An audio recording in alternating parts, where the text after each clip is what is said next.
വാപ്പാണ് ഇതിന്റെ കാരണക്കാരന്. വാപ്പാണ് ഇങ്ങനെ ഓനെ വാശി പിടിച്ചിട്ട് ഓനോട് ഇങ്ങനെ ദേഷ്യം പിടിക്കുന്നത്. ചെല്ലുമ്പോ ഒക്കെ പറയും കൊണ്ടുപോകില്ല, ഇനി കൊണ്ടുപോകില്ല, ഞങ്ങൾക്ക് എന്റെ പേരും വിടാൻ താല്പര്യമില്ല എന്നൊക്കെ ഓള് പോരാന്നും പറയുന്നുണ്ട്. ഞങ്ങൾക്ക് ഞങ്ങളെ മോൾക്ക് പോയി എനിക്ക് മോളൊരു നോക്ക് കാണാനുള്ള സംവിധാനങ്ങൾ ഉണ്ടാക്കി. ഞാനോട് 5 കൊല്ലം നോക്കിയത് ഞങ്ങളേറ്റ ഒരു താരാറില്ല. കഴിഞ്ഞ ദിവസം താമരശ്ശേരിയിൽ ഭർത്താവ് ഭാര്യയെ കഴുത്തറുത്ത് കൊന്ന സംഭവം നിങ്ങൾ എല്ലാവരും അറിഞ്ഞു കാണുമല്ലോ അല്ലെ. ഷിബില എന്ന പെൺകുട്ടിയെയാണ് ഭർത്താവായിട്ടുള്ള യാസർ വീട്ടിൽ കയറി കൊലപ്പെടുത്തിയത്. ഷിബിലയുടെ മാതാപിതാക്കളെയും ഇയാൾ വെട്ടി പരിക്കേൽപ്പിച്ചിരുന്നു. ഞാൻ ഇന്ന് ഈ വിഷയത്തെ കുറിച്ച് സംസാരിക്കാനുള്ള കാരണം എന്താണെന്ന് വെച്ചാൽ, പ്രതിയായിട്ടുള്ള യാസിറിന്റെ ഉമ്മയുടെ ഒരു ഇന്റർവ്യൂ കാണാനിടയായി. മകനെ ന്യായീകരിച്ചുകൊണ്ടും കൊല്ലപ്പെട്ട ഷിബിലയുടെ ഉപ്പയെ കുറ്റപ്പെടുത്തിക്കൊണ്ടുമുള്ള അവരുടെ സംസാരം കേട്ടപ്പോൾ രണ്ട് പറയണമെന്ന് തോന്നി. അതിലേക്ക് നമുക്ക് വരാം. അതിനു മുമ്പ് അറിയാത്തവർക്ക് വേണ്ടി ഈ സംഭവത്തെ കുറിച്ച് ചെറിയൊരു വിശദീകരണം തരാം. ഷിബിലയും യാസിറും പ്രണയിച്ച് വിവാഹം ചെയ്തവരാണ്. ഏകദേശം 5 വർഷത്തോളമായി അവർ ഒരുമിച്ചാണ് ജീവിക്കുന്നത്. 3 വയസ്സുള്ള ഒരു കുഞ്ഞുമുണ്ട്. പ്രണയവിവാഹം എന്ന് പറയുമ്പോൾ സ്വാഭാവികമായിട്ടും പ്രശ്നങ്ങൾ ഉണ്ടാവല്ലോ. ഷിബിലയുടെ വീട്ടുകാർക്ക് ഈ കല്യാണത്തിന് ഒട്ടും താല്പര്യമില്ലായിരുന്നു. ഒന്നാമത്തെ കാരണം യാസിറിന്റെ സ്വഭാവം തന്നെയായിരുന്നു. നാട്ടിലൊന്നും അവനെ കുറിച്ച് അത്ര നല്ല അഭിപ്രായമല്ല. അടിപിടിയും ഡ്രഗ് ഉപയോഗവും മദ്യപാനവും ഒക്കെ നടക്കുന്ന ഒരു ചെക്കനാണ്. ഒരേ നാട്ടുകാരായതുകൊണ്ട് തന്നെ ഷിബിലയുടെ വീട്ടുകാർക്ക് യാസിറിനെ കുറിച്ച് നല്ലോണം അറിയുമായിരുന്നു. അങ്ങനെ ഷിബിലയുടെ ഉപ്പ ഒരു വിധത്തിലും ഈ കല്യാണത്തിന് സമ്മതിച്ചില്ല. എന്നാൽ ഷിബില ആണെങ്കിൽ ഒരു തരത്തിലും വിട്ടുകൊടുക്കാനും തയ്യാറായിരുന്നില്ല. യാസിറിനെ അല്ലാതെ കല്യാണം കഴിക്കില്ല എന്ന് അവൾ വാശി പിടിച്ചു. 2 പേർക്കും അന്ന് വലിയ പ്രായമൊന്നുമില്ല. ഷിബിലയ്ക്ക് 18 തികഞ്ഞതേ ഉള്ളൂ എന്ന് തോന്നുന്നു. യാസിറിനാണെങ്കിൽ 22, 23 വയസ്സൊക്കെ ആയിട്ടുള്ളൂ. എന്തായാലും വീട്ടുകാരുടെ എതിർപ്പിനൊക്കെ വകവെച്ച് ഇവർ കല്യാണം കഴിച്ചു. യാസിറിന്റെ വീട്ടുകാർ ഷിബിലയെ ആക്സെപ്റ്റ് ചെയ്തു. അങ്ങനെ യാസിറിന്റെ വീട്ടിൽ ഇവർ ഒരുമിച്ച് ജീവിക്കാൻ തുടങ്ങി. പിന്നീട് ഏകദേശം 1-2 വർഷം മുമ്പ് യാസിറും ഷിബിലയും ഒരു വാടക വീടെടുത്ത് അങ്ങോട്ടേക്ക് മാറി. ഇതിനിടയിൽ യാസിർ മദ്യപിച്ച് വന്ന് ഷിബിലയെ ഉപദ്രവിക്കുന്നത് ഒരു പതിവായിട്ട് മാറി. മദ്യം മാത്രമല്ല, മയക്കുമരുന്നും ഉണ്ടായിരുന്നെന്നാണ് പറയപ്പെടുന്നത്. അത് പറഞ്ഞപ്പോഴാണ് ഓർത്തത്. കുറച്ചു മുമ്പ് ലഹരിക്ക് അടിമയായിട്ടുള്ള ഒരു മകൻ സ്വന്തം ഉമ്മയെ വെട്ടിക്കൊന്നൊരു സംഭവം നിങ്ങൾ ഓർക്കുന്നുണ്ടാകും. നമ്മൾ കുറച്ച് ആഴ്ചകൾക്ക് മുമ്പ് ആ ന്യൂസ് ഡിസ്കസ് ചെയ്തിട്ടുണ്ടായിരുന്നു. ആ മകൻ ആഷിഖ് എന്നാണ് അവന്റെ പേര്. ആഷിഖും ഈ പറഞ്ഞ യാസിറും അടുത്ത സുഹൃത്തുക്കളായിരുന്നു എന്നാണ് പറയപ്പെടുന്നത്. നല്ല ബെസ്റ്റ് ഫ്രണ്ട്ഷിപ്പിലെ ഒന്നും പറയാനില്ല. മിക്കവാറും ലഹരി തന്നെയായിരിക്കും ഇവരെ രണ്ടുപേരെയും സുഹൃത്തുക്കളാക്കിയത്. ഈ മയക്കുമരുന്ന് കാരണം ഈ നാട്ടിൽ എന്തൊക്കെ സംഭവങ്ങളാണ് നടക്കാൻ പോകുന്നത് ദൈവത്തിനറിയാം. ഈ താമരശ്ശേരി തന്നെ ഇത് എത്രാമത്തെ സംഭവമാണെന്നുള്ളതൊന്നും ആലോചിച്ച് നോക്കി. അതും ഈ കുറഞ്ഞ കാലയളവിലാണെന്ന് ഓർക്കണം. അപ്പൊ നമ്മൾ പറഞ്ഞു വന്നത്, യാസിർ ലഹരി ഉപയോഗിച്ച് വന്ന് ഷിബിലയെ ഉപദ്രവിക്കുമായിരുന്നു. കുറെ കാലം ഷിബില എല്ലാം സഹിച്ചും ക്ഷമിച്ചും നിന്നു. വീട്ടുകാരെതിർത്ത് യാസിറിന്റെ കൂടെ ഇറങ്ങിപ്പോയതല്ലേ. സോ തന്റെ പ്രശ്നങ്ങൾ വീട്ടിൽ പറയാൻ അവൾക്ക് മടി ഉണ്ടായിരുന്നിരിക്കണം. ഇന്ന് ശരിയാകും, നാളെ ശരിയാകുമെന്ന് വിചാരിച്ചവള് ജീവിതം തള്ളി നീക്കി. ഇതിനിടയിൽ ഒരു ദിവസം സഹി കെട്ട് ഷിബില കുഞ്ഞിനെയും എടുത്ത് വീട്ടിൽ നിന്ന് ഇറങ്ങി പോന്നു. ഒറ്റക്കല്ല പോകുന്നത്. യാസിറും ഷിബിലയും വഴക്കായതറിഞ്ഞ് യാസിറിന്റെ ഉമ്മയും അതുപോലെ തന്നെ ഷിബിലയുടെ മാതാപിതാക്കളും അങ്ങോട്ട് വന്നിട്ടുണ്ടായിരുന്നു. ഇനി എനിക്ക് ഇവന്റെ കൂടെ ജീവിക്കാൻ കഴിയില്ല എന്ന് പറഞ്ഞാണ് ഷിബില അവളുടെ മാതാപിതാക്കളുടെ കൂടെ ഇറങ്ങിപ്പോയത്. യാസിർ വിചാരിച്ചത് പോയി കഴിഞ്ഞാൽ 2 ദിവസം കൊണ്ട് തന്നെ ഷിബില തന്റെ അടുത്തേക്ക് മടങ്ങി വരുമെന്നാണ്. കാരണം മുമ്പും ഇതുപോലത്തെ സംഭവങ്ങൾ ഉണ്ടായിട്ടുണ്ട്. അന്നൊക്കെ ഷിബില എല്ലാം മറക്കാൻ തയ്യാറായി യാസിറിന്റെ അടുത്തേക്ക് തന്നെ തിരിച്ചു പോവുകയായിരുന്നു. അതിനിടയിൽ യാസിർ ഷിബിലയുടെ വസ്ത്രങ്ങളെല്ലാം എടുത്ത് തീയിട്ട് കത്തിച്ചു. അത് വാട്സ്ആപ്പ് സ്റ്റാറ്റസും ഇട്ടു. വസ്ത്രങ്ങളെല്ലാം വാടക വീട്ടിൽ വെച്ചിട്ടാണല്ലോ ഷിബില ഇറങ്ങി പോകുന്നത്. അങ്ങനെ ഈ വസ്ത്രങ്ങളും അവളുടെ സർട്ടിഫിക്കറ്റ് അടക്കമുള്ള മറ്റ് സാധനങ്ങളും തിരികെ ചോദിച്ച സമയത്താണ് യാസിർ എല്ലാം കൂടെ തീയിട്ട് കത്തിച്ചു കളഞ്ഞത്. ഇതും കൂടി ആയതോടെ ഷിബിലയും വീട്ടുകാരെന്താക്കി, താമരശ്ശേരി പോലീസ് സ്റ്റേഷനിൽ യാസിറിനെതിരെ പരാതി കൊടുത്തു. ഈ ബന്ധം വേർപ്പെടുത്താമെന്നുള്ളതായിരുന്നു അവരുടെ തീരുമാനം. പോലീസ് ആണെങ്കിൽ ഈ കേസിന് വലിയ പ്രാധാന്യം ഒന്നും കൊടുത്തില്ല. അത് പിന്നെ അങ്ങനെ ആണല്ലോ. അങ്ങനെ കുറച്ച് ദിവസങ്ങൾ കടന്നുപോയി. ഇതിനിടയിൽ ഷിബിലയെ തിരിച്ചു കൊണ്ടുവരാൻ യാസിർ ഒരുപാട് തവണ ശ്രമിച്ചു. എന്നാൽ അനുഭവിക്കാവുന്നതിന്റെ മാക്സിമം അനുഭവിച്ചത് കൊണ്ട് തന്നെ ഇനി യാസിറിന്റെ ഒപ്പം ജീവിക്കാൻ ഒരുക്കമല്ല എന്നായിരുന്നു ഷിബിലയുടെ തീരുമാനം. അങ്ങനെ മഹല്ല് കമ്മിറ്റി ഇടപെട്ട് ഇവരുടെ ഡിവോഴ്സിന് വേണ്ടിയുള്ള കാര്യങ്ങളൊക്കെ ചെയ്തു തുടങ്ങിയിരുന്നു. യാസിറും വലിയ കുഴപ്പമില്ലാതെ എല്ലാത്തിനോടും സഹകരിച്ചു വരികയായിരുന്നു. അതിനിടയിലാണ് സംഭവ ദിവസം ഷിബിലയുടെ SSLC സർട്ടിഫിക്കറ്റ് കൊടുക്കാൻ വേണ്ടി യാസിർ ഷിബിലയുടെ വീട്ടിലേക്ക് വരുന്നത്. ഉച്ചയ്ക്ക് 2 മണിക്കായിരുന്നത്. വൈകിട്ട് വീണ്ടും എന്തോ ആവശ്യത്തിന് വരാമെന്ന് പറഞ്ഞ് തിരികെ പോയ യാസിർ പിന്നീട് വരുന്നത് മൂർച്ചയേറിയ കത്തിയും കൈപ്പിടിച്ചാണ്. തിളങ്ങുന്ന മൂർച്ചയേറിയ പുതിയ കത്തിയായിരുന്നു യാസിറിന്റെ കയ്യിൽ ഉണ്ടായിരുന്നത് എന്ന് സംഭവ സ്ഥലത്തേക്ക് ഓടിയെത്തിയ ആദ്യ അയൽവാസികൾ പറയുന്നുണ്ട്. അങ്ങനെ കത്തിയുമായി വീട്ടിലേക്ക് കയറി ചെന്ന യാസിർ ഷിബിലയുടെ കഴുത്തിന് വെട്ടുകയായിരുന്നു. ശേഷം താഴെ വീണ ഷിബിലയെ ഇയാൾ കത്തി കൊണ്ട് വീണ്ടും കുത്തുകയായിരുന്നു. എതിർക്കാൻ ശ്രമിച്ച ഷിബിലയുടെ മാതാപിതാക്കളെയും ഇയാൾ വെട്ടി പരിക്കേൽപ്പിച്ചു. മാതാപിതാക്കൾ 2 പേരും കോഴിക്കോട് മെഡിക്കൽ കോളേജിൽ ചികിത്സയിലാണ്. ഇതിൽ തലയിലടക്കം പരിക്കേറ്റ ഷിബിലയുടെ ഉപ്പയുടെ നില ഗുരുതരമാണെന്ന് അറിയാൻ കഴിഞ്ഞത്. അങ്ങനെ 3 പേരെയും ആക്രമിച്ച ശേഷം യാസിർ വീട്ടിൽ നിന്നും ഇറങ്ങി ഓടി കാറിൽ കയറി രക്ഷപ്പെടാൻ ശ്രമിച്ചു. അതിനിടയിൽ ശബ്ദം കേട്ട അയൽവാസി ഓടി വന്നു. അയാൾ കണ്ടത് ചോര ഒലിച്ച കത്തിയും പിടിച്ചു നിൽക്കുന്ന യാസിറിനെയാണ്. ഇയാളെ കത്തി വീശി ഭയപ്പെടുത്തിയ ശേഷം യാസിർ കാറിൽ കയറി രക്ഷപ്പെട്ടു. പിന്നീട് കോഴിക്കോട് മെഡിക്കൽ കോളേജ് പരിസരത്ത് നിന്നും പോലീസ് ഇവനെ പിടികൂടുകയായിരുന്നു. ഇനിയിപ്പോ പിടികൂടിയിട്ട് എന്തായാലേ കാര്യം. യാസിറിനെതിരെ ഷിബില പരാതി കൊടുത്ത സമയത്ത് തന്നെ പോലീസ് കുറച്ച് ഗൗരവത്തോടെ ഈ കേസിനെ സമീപിച്ചിരുന്നെങ്കിൽ ഇങ്ങനെയൊന്നും സംഭവിക്കില്ലായിരുന്നു. അല്ലെങ്കിലും എന്തെങ്കിലും ദുരന്തം നടന്നതിന് ശേഷം മാത്രമേ നമ്മുടെ സിസ്റ്റം പ്രവർത്തിക്കുകയുള്ളൂ. ആ കാലങ്ങളായിട്ട് അങ്ങനെ തന്നെയാണല്ലോ. ദുരന്തം നടക്കുന്നതിന് മുമ്പ് തന്നെ അതിനെ പ്രതിരോധിക്കാനുള്ള അവസരം കിട്ടിയാലും കൈയും കെട്ടി നോക്കി നിൽക്കും. ഒന്നും പറയാതിരിക്കുന്നതാണ് നല്ലത്. എന്തായാലും ഞാൻ നേരത്തെ പറഞ്ഞല്ലോ, ഈ സംഭവത്തിന് ശേഷം യാസിറിന്റെ ഉമ്മാന്റെ ഒരു ഇന്റർവ്യൂ വന്ന് അത് നിങ്ങൾ എന്തായാലും ഒന്ന് കാണണം. അപ്പൊ ഇനി അതിന്റെ ചില ഭാഗങ്ങൾ കണ്ടതിന് ശേഷം നമുക്ക് ബാക്കി സംസാരിക്കാം. ഇപ്പൊ അടുത്ത് ഒരു 5-6 ദിവസം, ഒരു മാസം മുന്നേ ഒരു രണ്ടാളെന്തോ ഇതിന് വഴക്കുണ്ടായി എന്ന് പറഞ്ഞു.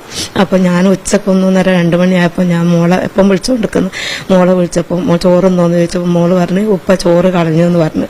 അപ്പൊ ഞാൻ വെച്ചാൽ എന്താ ചോറ് കളഞ്ഞു ഉപ്പ എന്നിട്ട് ഉമ്മ എടുത്ത്. അപ്പോൾ എന്നെ വിളിച്ചിട്ട് ഉമ്മ ചോറൊക്കെ കളഞ്ഞ് പിന്നെ എന്നെ തല്ലുകയും ചെയ്തെന്ന്. ഞാൻ ചോദിച്ചാൽ അങ്ങനെ ഒരു ഓട്ടോ വിളിച്ചു ഓന് എന്നെയും ഓളെയും അതിൽ കയറ്റി ഓൻ പുറകിലും പോന്ന് നമ്മളെ വീട്ടിലേക്ക് വന്ന് ഉപ്പനെ വിളിച്ചിട്ട് നിങ്ങൾ ഇങ്ങോട്ട് വരി, ഇവളെന്ത് ചോദിച്ചിട്ടും പത്താനും പറയുന്നില്ല, എന്താണോ അവളെ പ്രശ്നമൊന്നും എനിക്ക് അറിയില്ല, നിങ്ങൾ തന്നെ ഞാൻ ഓളെന്തോ ചെയ്യുന്നുണ്ടോ നിങ്ങൾ ഓളം വന്ന് ചോദിക്കും നിങ്ങൾ വരിയെന്നാണ്. അപ്പോൾ ഓളം ഉമ്മയും ഇപ്പയും വന്ന് കടയും പൂട്ടി വന്ന പോലും ഞങ്ങളൊക്കെ അവളെ എത്തിയിട്ട് ഞങ്ങൾ 2 കൂട്ടരും ചോദിച്ച് ഓൻ എന്തോ എന്നെ ഇല്ല ഒന്നും ചെയ്യുന്നില്ല.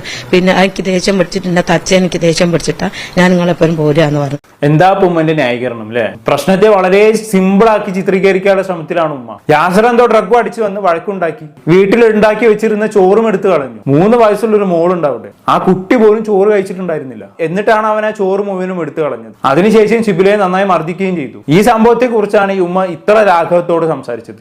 അടി കിട്ടിയിട്ടും ഹേയ് എനിക്കൊരു കുഴപ്പമില്ല, അവൻ അടിച്ചപ്പോ എനിക്ക് ദേഷ്യം വന്നു, അത്രേ ഉള്ളൂ എന്ന് ഷിബില പറഞ്ഞു പോലും. അടിച്ച യാസർ പിന്നെ പുണ്യാളൻ, അവന് പിന്നെ ദേഷ്യവും വാശിയും ഒക്കെ ആവാലോ അല്ലെ? എന്തായാലും കൊള്ളാം, ബാക്കിയും കൂടി കേട്ടോക്കാം.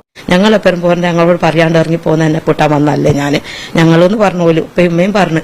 അപ്പൊ ഇപ്പൊ ഉമ്മയല്ല പറയുന്നു ഇവിടെ നിൽക്കി, നിങ്ങൾ അവിടെയും ഇവിടെ ആയിട്ട് നിൽക്കുക, വാടകപ്പുര ഒഴിഞ്ഞു വായി കൊടുക്കുക, വില വേറെ ആക്കിയതാണ് ഏറ്റവും വലിയ പ്രശ്നം എന്ന് പറഞ്ഞു ഉളപ്പയും ഉമ്മയും ഞങ്ങളും പറഞ്ഞു ഇവിടെ നിൽക്കുന്നു. അപ്പൊ അതൊന്നും പറഞ്ഞു കേൾക്കാണ്ട് ഓളെ ഇറങ്ങി ഓളെ കൂടെ പോയി. ഇല്ല, ഇറങ്ങി പോകുന്നില്ല. നിങ്ങളെ മോന്റെ അടിയും തൊഴിലും കൊണ്ട് കാലാകാലം അവിടെ ജീവിക്കുക. ഇറങ്ങി പോകുന്നത് പോലും അവൻ വെറുതെ വിട്ടില്ല. അപ്പൊ പിന്നെ കൂടെ ജീവിക്കുമ്പോൾ അവസ്ഥ പറയണ്ടല്ലോ. ഇഞ്ചിഞ്ചായിട്ടാവും ഇവൻ കൊല്ലുന്നത്. ഈ ഉമ്മാന്റെ വർത്താനം ശ്രദ്ധിച്ചില്ല നിങ്ങൾ? മകൻ ഇത്രയും വലിയ കുറ്റകൃത്യം ചെയ്തതൊന്നുമല്ല ഇവരുടെ പ്രശ്നം, മകൾ ഇറങ്ങി പോയതാണ് പ്രശ്നം. മരിച്ചു കിടക്കുമ്പോഴും ശിബിലയുടെ കുറ്റം കണ്ടുപിടിക്കാനാണ് ഇവർ ശ്രമിക്കുന്നത്.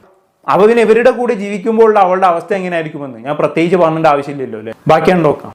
ഓലെ വീട്ടിന്റെ അടുത്തുള്ള 2 പേർക്ക് തമ്പിച്ചേട്ടനും ഒരു മുനീറും എന്ന് പറഞ്ഞ ആളും പിന്നെ ഇവന്റെ കൂട്ടുകാരൻ 2 ആളും ഇവരും കൂടി വീട്ടിൽ വന്ന് മോളെ എടുത്ത് ഓളെ ടെൻഷനും കാര്യമൊക്കെ മാറിയിട്ട് പോട്ടെ കുറച്ച് ദിവസം അവിടെ നിന്നോട്ടെ എന്നാണ് പോയി. ഓല് 4 ആളെ മൂവാന്തര വേള കൊണ്ടുപോയതാ.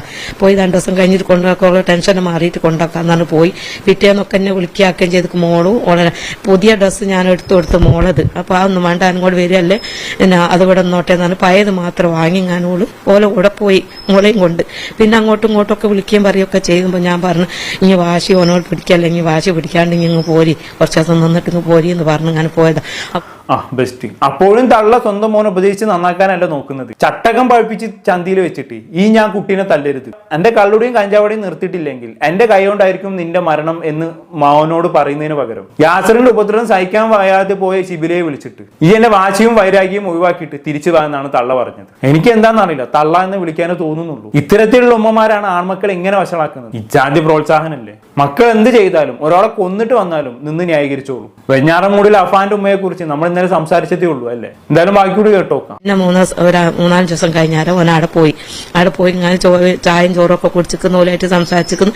പോരാന്ന് പറഞ്ഞിരിക്കുന്നു. ഞായറാഴ്ച ഒരു കുറ്റൂസം ഉണ്ട് ഓലെ ബന്ധത്തിലേടോ, അതിന് ഡ്രസ്സ് എടുത്ത് കൊടുക്കണോന്ന് പറഞ്ഞിരിക്കുന്നു പറഞ്ഞവൻ ഇവിടെ വന്ന് അവനോൻ പോയിട്ട് ഓലെ കോട്ടേഴ്സിൽ ആടല്ലേ താമസിക്കുന്നത്, അവിടെ പോയിട്ട് ഡ്രസ്സ് എടുത്ത് മോളതും ഓളതും പുതിയതും ഒരു ചെരുപ്പ് ഒരു കൂട്ടം എടുത്തുകൊണ്ട് കൊടുത്ത് ഞായറാഴ്ച കഴിഞ്ഞ് കുറ്റൂസം കഴിഞ്ഞ് തിങ്കളാഴ്ച പോരാന്ന് പറഞ്ഞു.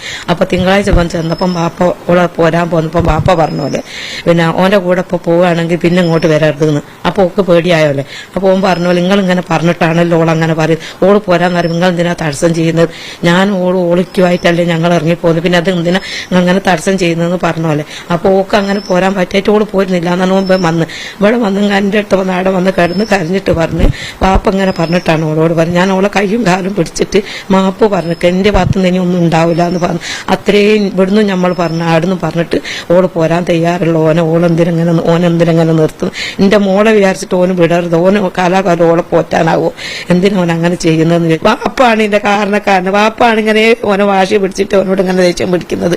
ചെല്ലുമ്പോ ഒക്കെ പറയും കൊണ്ടുപോകില്ല ഞങ്ങൾക്ക് എന്റെ പേരും വിടാൻ താല്പര്യമില്ല എന്നൊക്കെ ഓള് പോരാന്നും പറയുന്നുണ്ട്. ബെസ്റ്റ്. ശിബിലയെ കുറ്റം പറഞ്ഞു കഴിഞ്ഞു. ഇതാ തള്ളപ്പതാ ശിബിലിന്റെ ഉപ്പാനെ കുറ്റം പറയാൻ തുടങ്ങി. ശിബില യാസിന്റെ കൂടെ ഇറങ്ങി പോരാൻ തയ്യാറായിരുന്നു, പക്ഷെ ഉപ്പ വിടാത്തത് കൊണ്ടാണ് ഷിബിൽ അവിടെ തന്നെ നിന്നത് എന്നാണ് ഈ തള്ള പറയുന്നത്. ഞാൻ 100% ഈ ഉപ്പാന് കൂടെ നിൽക്കൂ. സ്വന്തം മോളെ എങ്ങനെ ഉപദ്രവിക്കുന്നുണ്ട് എന്ന് മനസ്സിലാക്കിയപ്പോ അവളെ സംരക്ഷിക്കാനാണ് ആ ഉപ്പ ശ്രമിച്ചത്. തന്നെ ധിക്കരിച്ച് ഇറങ്ങിപ്പോയ മോളാണ്, തന്നെ കോടതി വരെ കയറ്റിയിട്ടുണ്ട്. എന്നിട്ടും ഇന്നൊരു പ്രശ്നം വന്നപ്പോൾ അയാൾ അവളെ ചേർത്ത് പിടിച്ചു. നമ്മുടെ നാട്ടിൽ എത്ര മാതാപിതാക്കൾ അതിന് തയ്യാറാവും എന്നുള്ളതാണ് എന്റെ ചോദ്യം. പ്രണയ വിവാഹമാണെങ്കിൽ ഇനി വരാനുള്ളത് മുഴുവനും നീ ഒറ്റയ്ക്ക് അനുഭവിച്ചോ എന്ന് പറയുന്ന മാതാപിതാക്കളെയാണ് നമ്മൾ സാധാരണ കാണാറുള്ളത്, അല്ലെ? അങ്ങനെ ഭർത്താവിനെ വീട്ടുകാരിൽ നിന്നും ഉപദ്രവമേറ്റ് സ്വന്തം വീട്ടിലേക്ക് പോകാൻ കഴിയാതെ ജീവൻ ഒടുക്കി എത്രയോ പെൺകുട്ടികളെ കുറിച്ച് നമ്മൾ സംസാരിച്ച് കഴിഞ്ഞിട്ടുമുണ്ട്. അങ്ങനെയുള്ളിടത്താണ് ഈ ഉപ്പ വ്യത്യസ്തനാകുന്നത്. മകൾ ഇറങ്ങി പോയതിനു ശേഷം ഒരുപാട് കാലം ചിലപ്പോൾ അയാൾ മകളോട് മിണ്ടി കാണില്ല. പക്ഷെ അവൾക്കൊരു ആപത്ത് വന്നപ്പോൾ അയാൾ അവളെ ചേർത്ത് പിടിച്ചു. പിന്നീട് യാസിർ തിരിച്ചു വിളിക്കാൻ വന്നപ്പോഴും അയാൾ മോളെ വിട്ടുകൊടുത്തില്ല. ഷിബിലയുടെയും അവളുടെ കുഞ്ഞിനെയും ഇനി താൻ പോറ്റണം. ആ ഉപ്പാക്ക് വേണമെങ്കിൽ യാസിർ വന്നപ്പോൾ അവളെ അവന്റെ കൂടെ പറഞ്ഞയക്കാമായിരുന്നു, ആരും ഒന്നും പറയില്ലായിരുന്നു. പക്ഷെ അയാൾ അവളെ വീണ്ടും നരകത്തിലേക്ക് വിടാതെ സംരക്ഷിച്ചു നിർത്തി. ഇങ്ങനെയുള്ള ആ ഉപ്പായാണ് ഈ തള്ളപ്പ കുറ്റം പറഞ്ഞു വന്നേക്കുന്നത്. ബാക്കിയാണ് നോക്കാം. ഞങ്ങൾക്ക് ഞങ്ങളുടെ മോൾക്ക് പോയി എനിക്ക് മോളെ നോക്കി കാണാനുള്ള സംവിധാനങ്ങൾ ഉണ്ടാക്കി. ഞാനിവിടെ 5 കൊല്ലം നോക്കിയത് ഞങ്ങളേറ്റവും ഒരു സ്ഥാനമില്ല. എനിക്കൊരു നോക്ക് കാണാനുകളുടെ മോളേക്ക് കാണിച്ചു തരാനുള്ള സംവിധാനങ്ങളാക്കി കണ്ടു പോകാൻ പറ്റില്ല. അത്രയുള്ളൂ. എന്റെ മോക്കൊരു ഉമ്മല്ലാണ്ടായി പോയി. ഒരു വാശി പിടിപ്പിച്ചിട്ടല്ലേ, ഒരു വാശിപ്പുറത്തല്ലേ ഇതൊക്കെ വന്നത്, അല്ലാണ്ട് ഒരു തെറ്റോ പെടുക്കോ കച്ചറയില്ലാത്ത ആൾക്കാരല്ലേ. എനിക്ക് എന്റെ മോൾക്ക് നോക്കി കാണാനും ഉണ്ടാക്കി തരും.